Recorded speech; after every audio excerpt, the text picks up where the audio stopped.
Now what we're doing here is we're warming the bowls so that when the yeast goes into the vessel, it's a warm, comforting environment where yeast can grow. As the bowl is warmed with a little bit of hot water, it's accepting the warmth and love of your heart as well. Now allow the warm water to be dumped out of the bowl. At this point, we're going to grab a measuring cup. We want room temperature water, not too hot, not too cold. Find that comfort zone where you feel like the yeast is really going to enjoy it. We want approximately 1.5 cups of warm water. Yep, just about right. Yeast likes sugar, so we're going to give it a little bit to eat while it's going. If we have some. Yep, sure do. All you really need here is just probably about 1/4 teaspoon.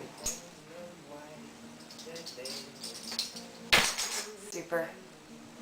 We'll just mix that in there so it's all dissolving so the yeast can feed off of it evenly. Looks good. Now I use Fleischmann's traditionally Great Seal, 2 tablespoons. I'll give it a quick little mix. Not too hard. Alright, let's let that sit for about 10 minutes. Hi, we're back.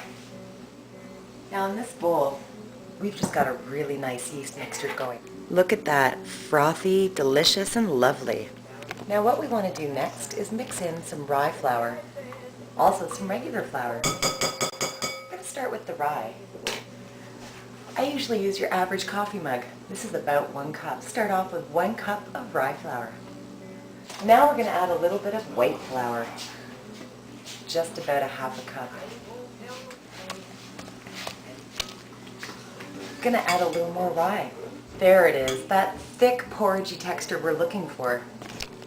It's just starting to pull away from the sides of the bowl and stick.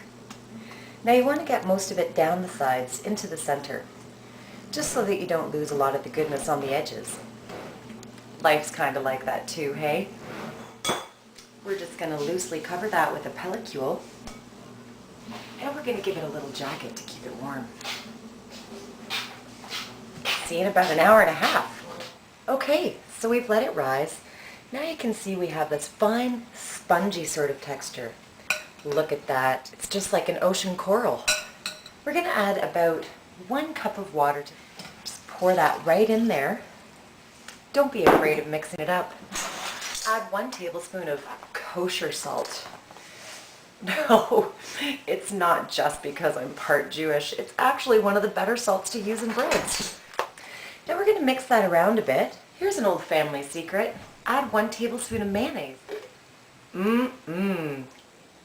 No, for the bread, silly. So the next step, once that mayonnaise and that salt are in there and really disintegrated into that water, we're going to start adding flour again. Now if you remember correctly on the sponge, we did about 3/4 rye, 1/4 regular flour. We're going to switch that up this time. Let's just keep mixing this in until we get a really nice texture. Remember, not too much rye. We'll be back just as soon as this is ready. Welcome back. So glad you're staying with us. Wow! Look at that. Go for a little walk with your family pet. You come back and there's just a big ball of dough waiting for you. What you're going to do is punch down your dough, and we're going to form it into the pans. But we're also going to let it sit for probably about 10 minutes before we actually bake it. Now I use parchment paper. I find this is every baking girl's best friend. It just means easy bread. I've got my oven preheating right now, up to 425. We're going to bake the bread at 425 for about 10 minutes. A little oil on your hands there. Just gets nice and slippery. Now it's not going to stick to us when we beat it down like this.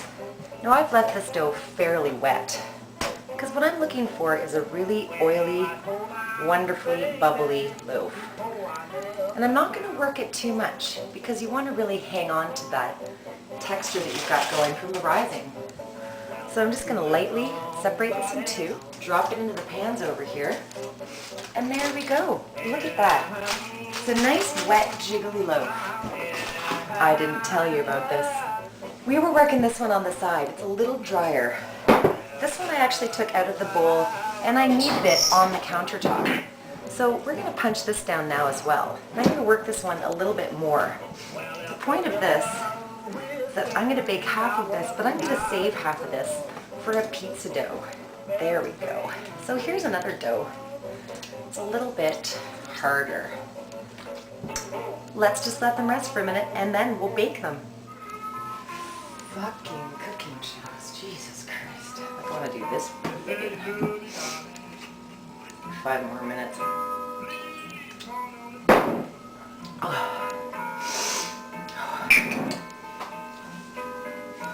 I am just not made for this shit anymore. What? What? Oh shit. All right. So the timer's gone off and it's time to take our fresh loaves of home-baked bread out of the oven so we can serve it to our loved ones by the hearth.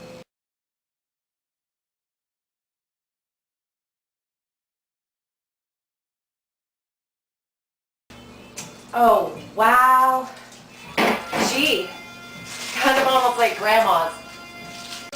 Now these are our 2 loaves that we did with a bit of a softer, more gentle dough.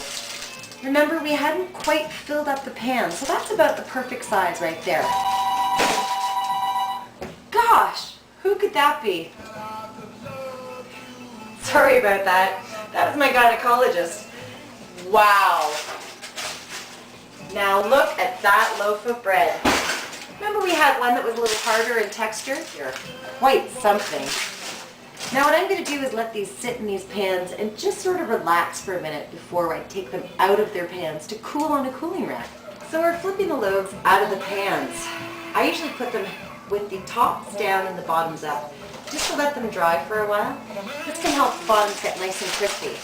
Notice with the parchment paper how easily that slides out? Now, when we tap the bottoms of these, can you hear that? Sure enough, tap tap hollow sound, bread's done. We're going to let these cool for a while and then we'll come back and see how they are when we cut them open. Well gosh, that was fun, hey? Spending a day in the kitchen together, going for walks outside while the bread's rising, spending time with our loved ones. Now we get to sit back by the hearth and enjoy a good piece of home-baked goodness.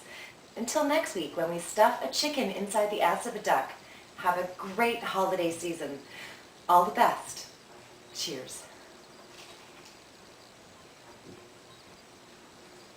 All right, fucking cut! Jesus, fuck.